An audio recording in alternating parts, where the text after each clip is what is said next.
نو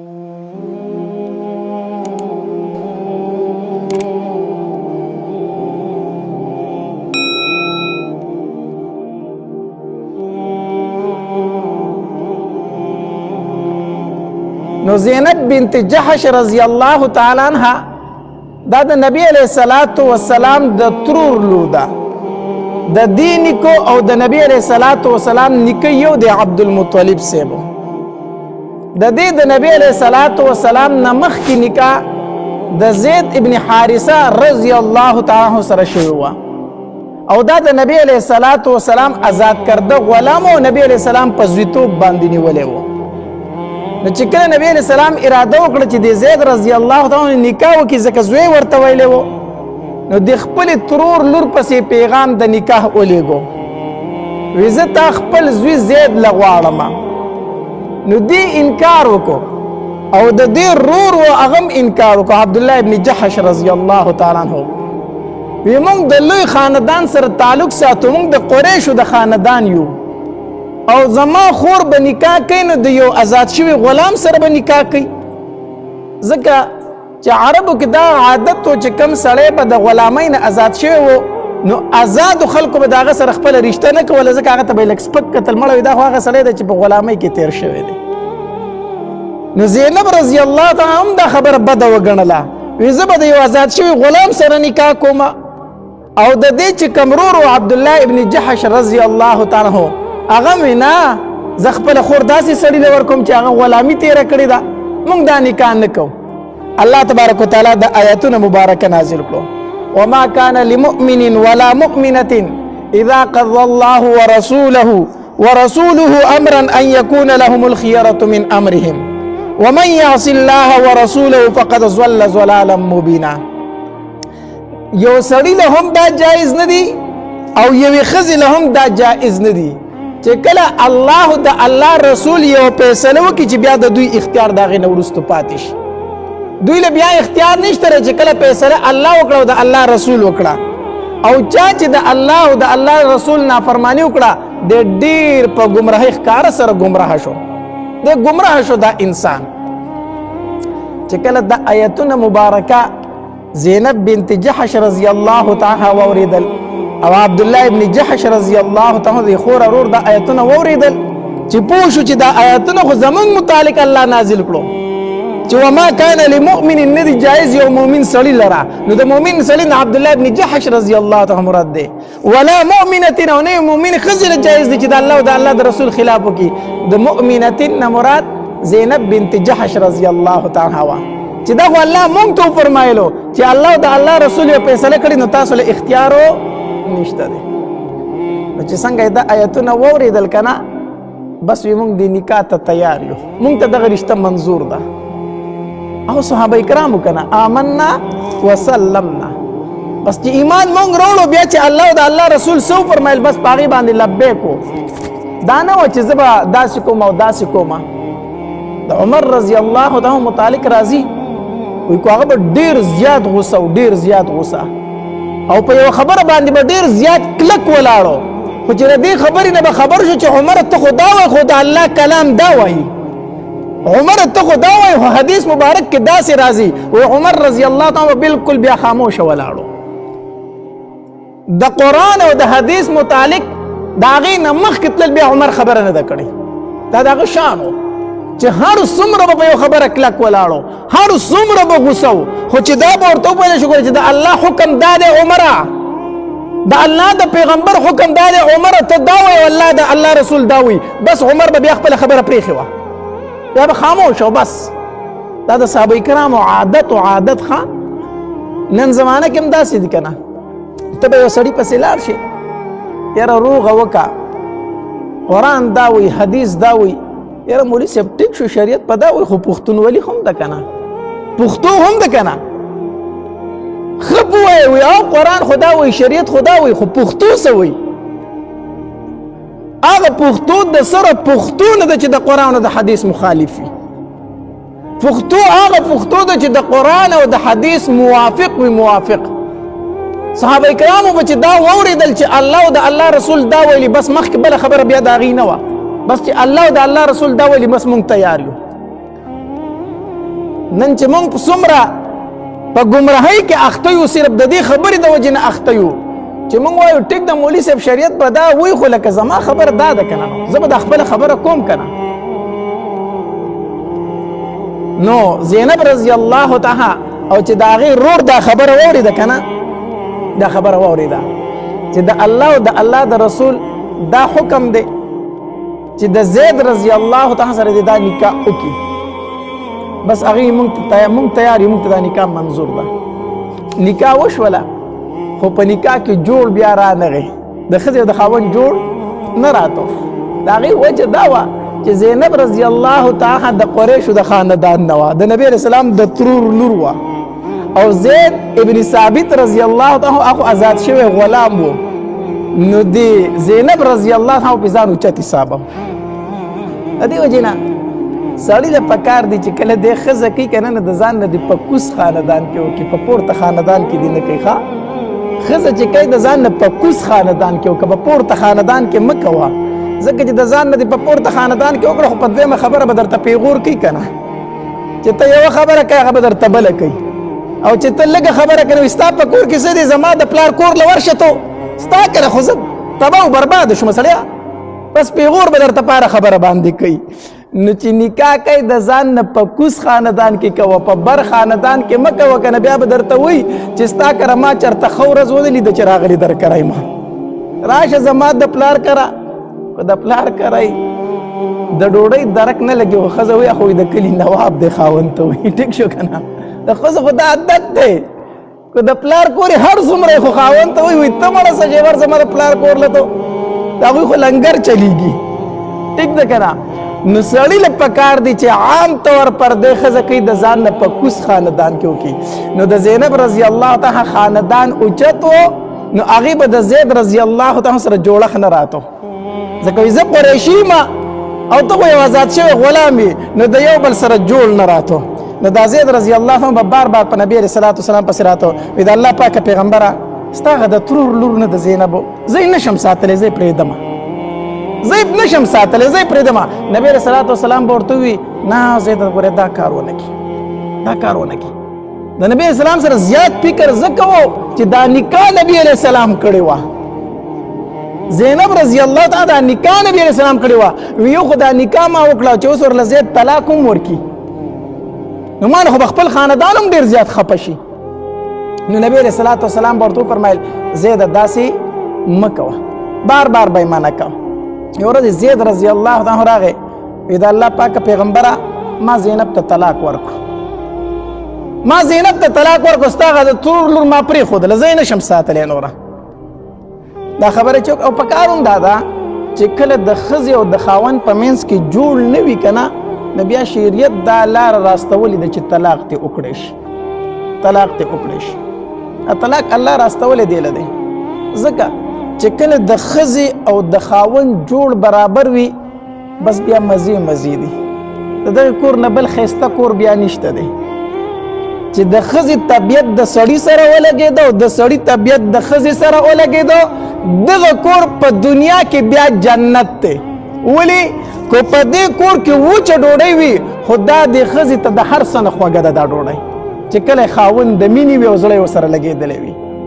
او چې کله ښځه د مینې وي نو دا سړی کو بار زری زری شي که نه خو چې مازدیګر د ده چوټي شي دی به دې کور ته ډېر په خندا او په خوشحالۍ را روان وي په خوشحالۍ به را روان وي او چې کور ته راورسي او د خپلې بیبي سره کښېني بس د ده ستړې ختمې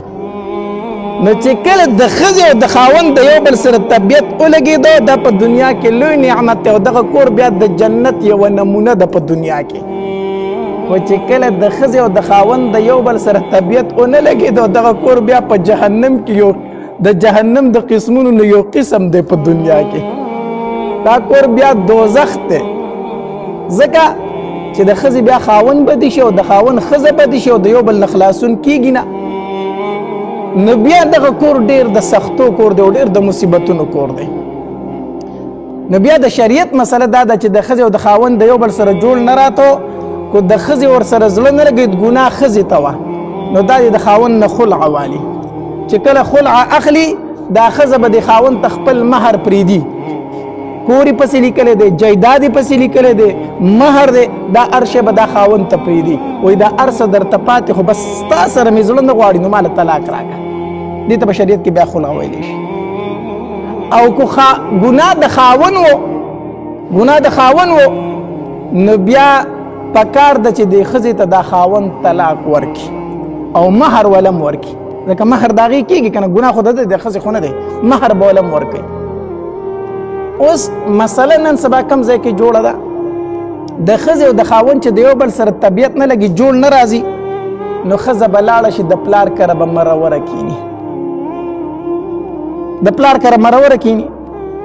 هلته ښځه هم ګناهګاره ده ځکه د خاوند حق نه پوره کوي، دلته خاوند هم ګناهګار دی د ښځې حق نه پوره کوي. اوس دوه خبرې دي، که دې ښځې ته ګناه وه او دا د پلار کره تلې ده او ناسته ده او د دې خاوند سره ژوند زړه نه غواړي، نو پکار دا ده چې خلع والي که نه، یعنې خاوند ته دې مهر پرېږدي او ځان دې آزاد کړي. خو دا وایي نه خلع ترې نه اخلم که نه، زما خو سره 10 تولې سونه ده چې خلع ترې اخلم، نو بیا خو دا 10 تولې سونه اخلي که نه، نو خلع ترې نه اخلم، نو عدالت ته به ځم او راځم او دروغ به وایم چې په ما باندې خاوند ظلم کو او زه به ترې کیس وګټم، نو هم به ترې طلاق والم او هم به ترې مهر والم. دا ښځه دې یاد وساتي، ګناه د دې و او دې د خاوند نه طلاق واغست او مهر ترې هم واغستو، دا دې حرام مال واغست، دا مهر د دې نه کېدو او دې واغستو نو دا دې حرام مال واغست، ځکه چې ګناه د دې ده او طلاق هم دا غواړي او بیا کیسونه هم کوي چې ما ترې مهر هم میلاو شي، نو دا مهر د دې په شریعت کې کېږي نه او دې د عدالت په زور واغست، نو حرام مال یې واغست. او که چېرته ګناه خاوند ته دی، دا ښځه زړه اخلي نه او هسې تنګوي، نو طلاق ورکړه که نه، طلاق نه ورکوي. ولې طلاق نه ورکوي؟ ځکه کو طلاق ورکوم نو بیا مې پسې کم پلاټ لیکلی دی، کم کور لیکلی او کم مهر دی، دا خو به رانه دا وړي که نه، نو طلاق نه ورکوي. په دې مجبوره کوي چې دا په خپله زمانه خلع والي، په دې مجبوره کوي. نو دا خاوند یاد وساتي چې کومه ښځه د طبیعت نه اغوستله او ده ورله طلاق هم نه ورکوه، په دې مجبوره کوله چې دا ووایي چې ما له طلاق راکړه چې ما ته مهر پاتې شي، او دا مهر دې سړي ته پاتې شو، ده ته حرام مال پاتې شو، د حرام مال واغستو، د ښځې مال یې واغست. بهر الله خو پکې یو فقهي مسله راله. نو د زید رضی الله تعالی او د زینب بنت حارث د زینب بنت جحش رضی الله تعالی یو بل سره جوړ نه راته. نو زید رضی الله تعالی نبی علیہ الصلوۃ والسلام لراغه په د الله پاک پیغمبر ما ست د ترور لور زینب له طلاق ورکو ورمه ولکم، ځکه زه غریب سړی ما هغه د مالداري کورنۍ د زما سره نور ژوند نه کیږي، د هغې سره زما ژوند نه کیږي. کله چې د دې عدت پوره شو، نبی علیہ الصلوۃ والسلام زید رضی الله تعالی ته وفرمایل، وی زیده اوس لاړ شه او زینب ته ووایه چې نبی علیہ الصلوۃ والسلام فرمایي چې ما سره نکاح وکړه. ګوره زید رضی الله عنه پسې په خپله ولیږو، د دې چې کوم مخکنی خاوند دی پسې ولې لیږو؟ ځکه چې په خلکو کې دا خبره مشهوره نه شي چې دا په نبی علیہ السلام دا ښځه پرېښې ده، نعوذ بالله. ورشه زید ته پسې په خپله لاړ شه. زید رضی الله عنه چې لاړ که نه، ګوره تقوا ته ګوره، د صحابه کرامو تقوا ته ګوره. اگر چې د پردې حکم لا نه دی راغلی، اگر چې د ده مخکنی ښځه هم و د زینب رضی الله تعالی، خو چې کله دی لاړ که نه او زینب رضی الله تعالی ته ور وکړسو، نو د ور نه دی خوا راغی، ورته یې شا کړه او دی خوا یې مخ کړو، ورته یې شا کړې ده او دی خوا یې مخ کړی دی. نو د دنې نه ورته اواز وشو، وی څوک یې؟ وی زید یمه زیدو. وی څه راغلی؟ وی نبی علیہ الصلوۃ والسلام په تا پسې پیغام د نکاح رالیږلی دی، ته رضا یې او که رضا نه یې. نبی علیہ السلام فرمایي چې د زینب زړه مات شو، نو د هغې علاج دا دی چې زه ورسره نکاح وکړم. زینب رضی الله تعالی د دنې نه وفرمایل، وی د الله پاک پیغمبر ته وایه زما د ترور زوی ته وایه چې زه پکې استخاره کوم، بیا به جواب درکم، زه پکې استخاره کوم نو بیا به څه درکم؟ جواب درکم. استخاره ګوره دوره نیکمله زنانه وه چې زه د خلکو سره مشورې نه کوم، زه مشوره د خپل رب سره کوم، د خپل الله سره مشوره کوم. او دا پکار هم دی چې کله انسان رشته کوي یا بل څه کوي یا بل څه کوي چې د استخاره وکړي. استخاري طریقه دا ده، د استخاره ته د ورځې هم کولی شي، د دپاره شپه ضروري نه ده، ایمرجنسي کار دی و چېرې زه دا کار کوم خو چې په دې کې به ماله خیر وي او که خیر نه وي، اوس اچانک کوي نو شپې ته انتظار مه کوه چې زه به د شپې کومه بیا ورپسې ویده کېږم بیا به خوب وینم بس د ورځې مې استخاره کولی شي استخاره څه ده راشه 2 رکعته مونځ وکړه کو په کور کې کوي کو په مسجد کې کوي څنګه چې 2 رکعته عام نفل کېږي دقه شانتې 2 رکعته نفل وکړه او بیا د استخارې یوه دعا ده په دې نماز په دې کتابونو کې لیکلی شوي په هغې کې دعا کې یو لفظ راځي هذا الامر ان هذا الامر دا لفظ پکې راځي چې دغې هذا الامر له ورشي نو ته چې کم کار د پاره د استخاره کوي هغه کار به په زړه کې راولي هغه کار به په زړه کې راولي دغه دعا ووایه د دې نه وروستو دغه کار کو پړه کې دې راله چې زه کوم په دغې کې تاله خیر دی او که په زړه کې دې راله چې نه کوم دغې کې تاله څه دی خیر دی بس دغه د الله فیصله ده ستا دپاره نو د ورځې هم استخاره کولی شي ښه او د شپې هم استخاره کولی شي د شپې ماسخوتن مانځه نه وروستو 2 رکعته نفل وکړه کو د عربۍ دا دعا نه درځي نو په پښتو کې ووایه وایه الله دا کار کومه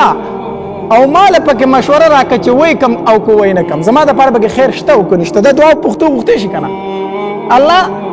ماله په دې کې مشوره راکړه چې کو ماله پکې خیر وي نو زما په زړه کې واچوه چې زه یې وکړمه او که زما دپاره پکې خیر نه وي نو زما په زړه کې دا واچوه چې زه یې ونه کړم الله په پښتو کې دا دعا وغواړه او بیا د شپې د راوختې پورې مه کښېنه اوده شه ښه نو که خوب دې ولیدو خو سار به یو عالم ته بیان کړي 3 شپې داسې وکړه او که خوب دې ونه لیدو بس د هغې نه وروستو چې د کومه فیصله وکړه دغه فیصله د الله د طرف نه وه خوب لیده پکې څه ضروري نه دي ښه نو بهرحال استخاره کول پکار دي د کارونو کې نو زینب رضی الله عنها فرمایل د الله پاک پیغمبر ته ووایه چې زه پکې استخاره کوم بهرحال ته کله چې دې استخاره کوله الله تبارک وتعالی په اسمان کې فرشتو ته وفرمایل وی اے فرشتو راځئ چې د زینب نکاح وکړو د نبی علیه الصلاۃ والسلام سره راځئ چې د زینب نکاح وکړو په اسمان کې د نبی علیه الصلاۃ والسلام سره نو د زینب رضی الله تعالی عنها نکاح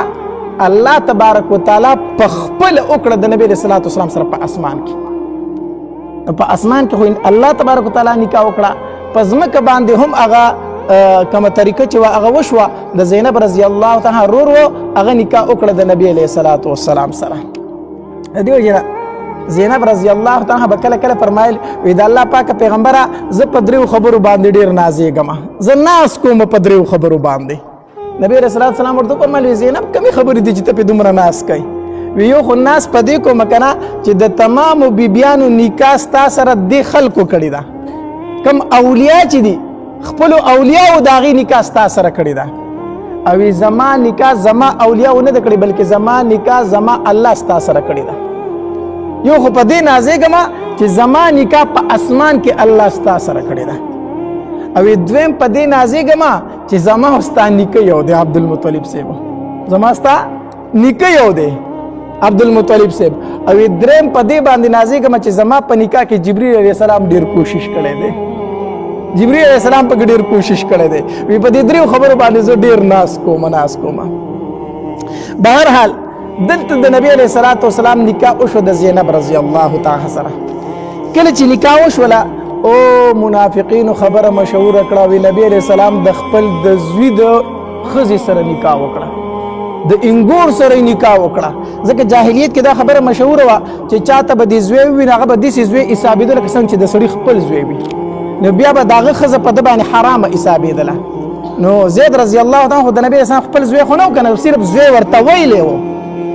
نو منافقینو خبره مشهوره کړه نبی علیه السلام د خپل انګور سره نکاح وکړه الله تبارک وتعالی آیتونه مبارکه نازل کړو چې ما کان محمد ابا احد من رجالکم ولکن رسول الله وخاتم النبیین نبی علیه الصلاۃ والسلام په سړو کې د اچا پلار نه دی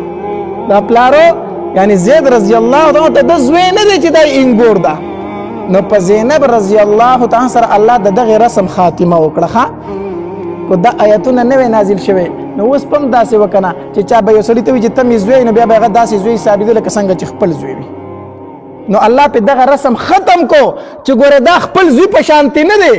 د ده ښځه د دې سړي انګورو نه ده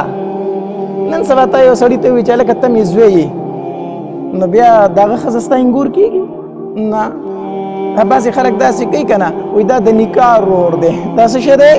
نو د نکاح د رور مزې بیا ازاد زی د ناوې سره په کمره کې ناستي دا پکې د کم طرف راغلی دی د نکاح رور نشته دی ښه پردي خلک نه رونه کېږي وایي دا مې د نکاح رور دی نو بس بیا به دی په کمرې ته آزاد ورځي دا پکې نشته دی او دا مې خور ده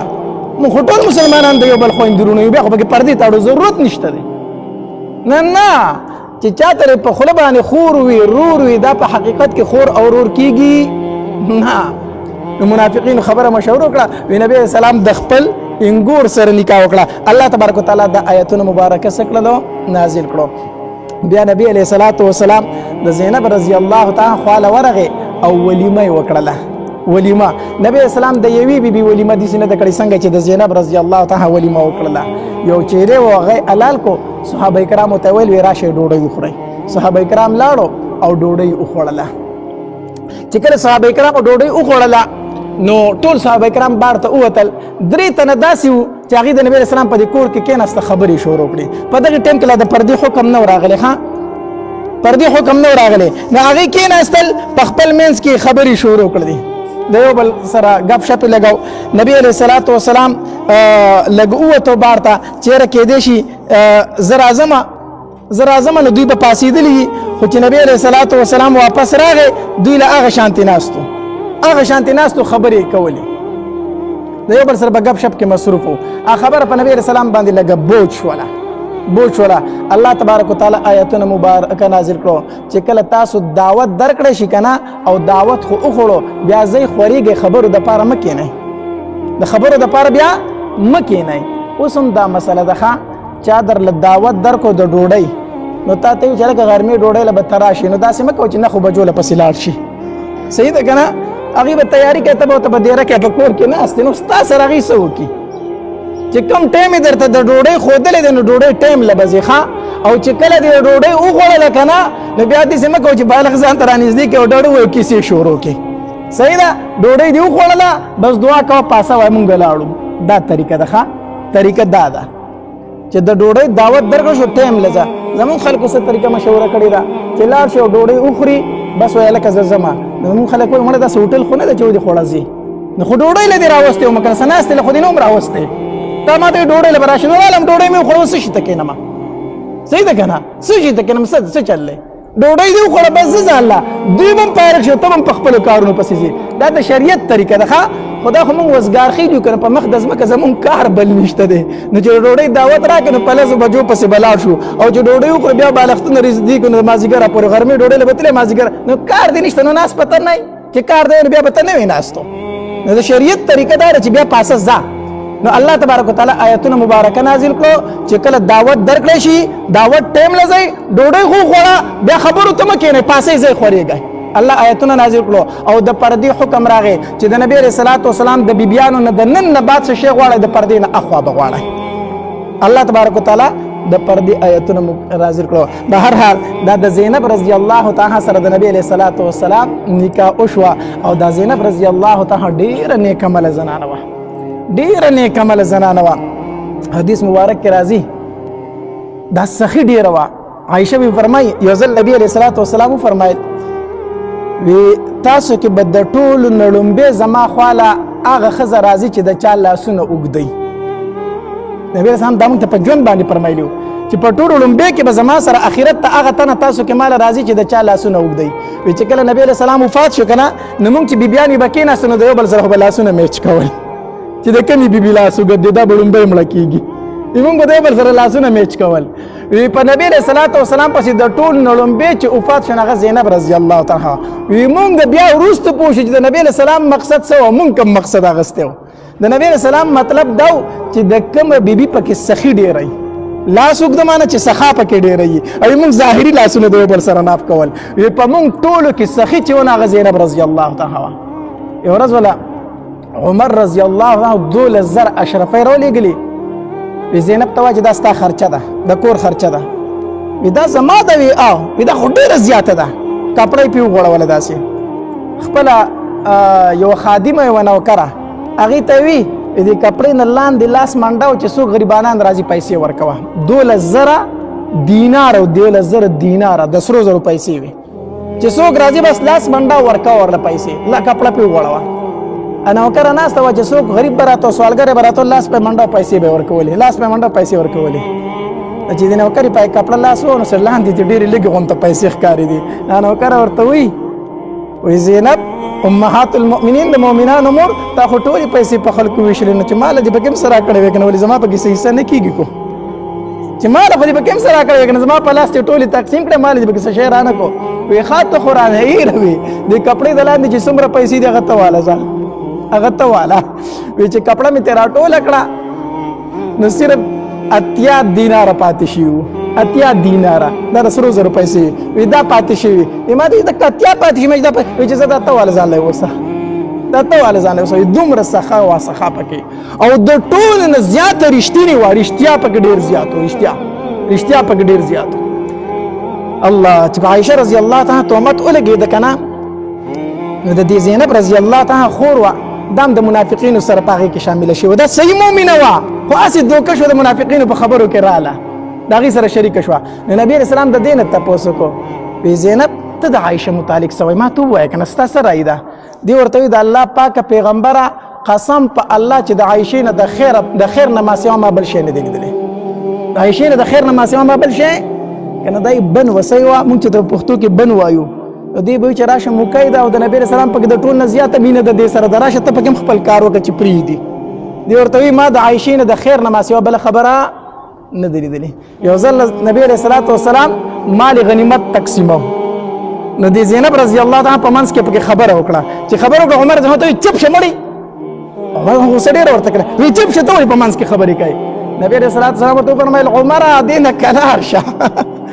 دینه کلار شه دې ته سم وای دا خو اواهه ده زینب خو اواهه ده صحابه کرام ته فرمایي د الله پاک پیغمبر اواهي څه مطلب د ابراهيم عليه السلام متعلق الله تبارک وتعالى نه فرمایي چې انه لاواه حلیم اواهي مطلب دا دی چې دا ډیر نرم دی د دې زړه ډیر نری دی نو دې ته غوسه کېږم دا په زړه باندې نرم ده ډیره زیاته دې ته سمو وایا